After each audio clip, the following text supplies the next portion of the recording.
Welcome back to Jamaica News Now. This is where you get your latest news on sports, entertainment, and much more. Please watch, like, share, and of course, subscribe. Now, people, the family of former Member of Parliament Jolyan Silvera and the media were barred from entering the courthouse on Thursday as the former legislator made his first appearance before the judge to answer the charge that he murdered his wife Melissa. His daughter and her mother were visibly disappointed when Justice Graham Allen made the announcement minutes after 2 p.m. One has to exercise discretion in each case, the judge said.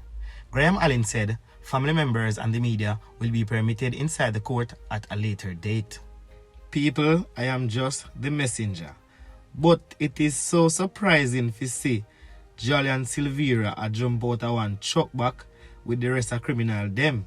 Is it? Even though me like that still, you know. Yes, man, me like that, man. A writing name for drive. But what me never understand is why them put Leoda Bradshaw in a private car. Seen? Oh my world, Jamaica. This place is not a normal place, you know.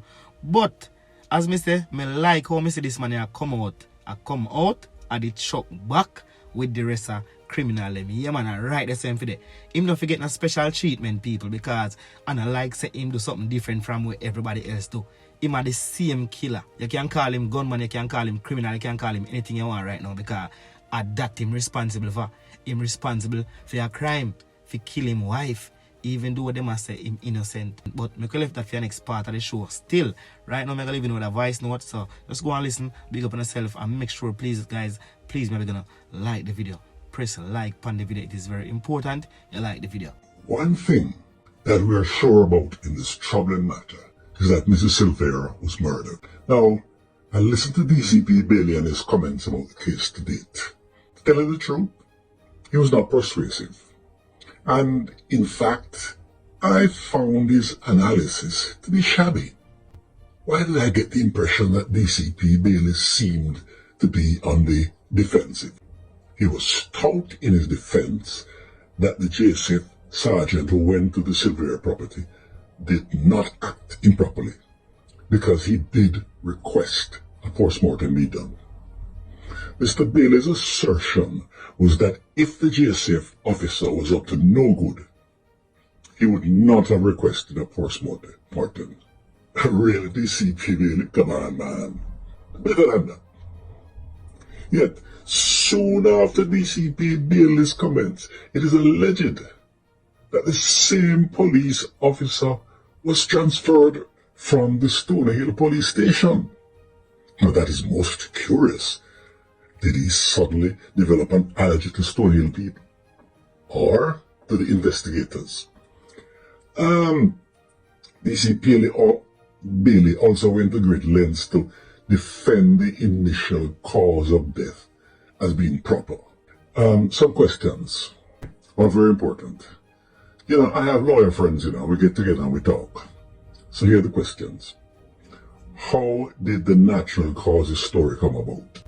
How did the JCF officer not see the entry points for the gunshot wounds, whether it was in the torso or midpoint the body? Now, Mrs. Silvera was shot 3 times, according to reports. Now, as someone who was shot in the upper arm in 2020, I know that bullet entry points are easy to see and they leave clear marks. Let us not even get the blood splatter. I don't think the room she died in could have been retiled and painted before the JSF officer inspected it. Did the JSF officer even examine the body or go in the room? Or did he simply take the word of a very important person, an MVP? Was the call about Miss Silvera's death to the police 119 emergency number or to the private cell phone of the JSF officer? Who made that call? Did Mr. Silvera know the JSF officer who went to the Silvera property? Why did the JSF officer go in his private motor vehicle and not the JSF mobile unit? And I think most certainly any rookie investigator would know immediately that multiple individuals were involved at various stages of this terrible act. In other words, a word conspiracy may come up at a particular stage. If DCP Bailey was constrained by what he could say, then it would have been better for him to say that all aspects of the case around the investigation, including the role and actions of the police officer who went to the Silvera property. In my view, DCP Bailey's statement came across as disingenuous. As far as I'm concerned, that is not appropriate for a DCP of the Jamaica Constabulary Force, especially the DCP in charge of the crime portfolio for all of Jamaica. To say that the JCF has credibility problems with the Jamaican people is an understatement. Mr. Bailey's statement about the case did nothing to improve that credibility problem. There's much more to come on this case. But do me a little favor now, just press the follow and the like and you can make any comment you want. I want to hear from you. More time.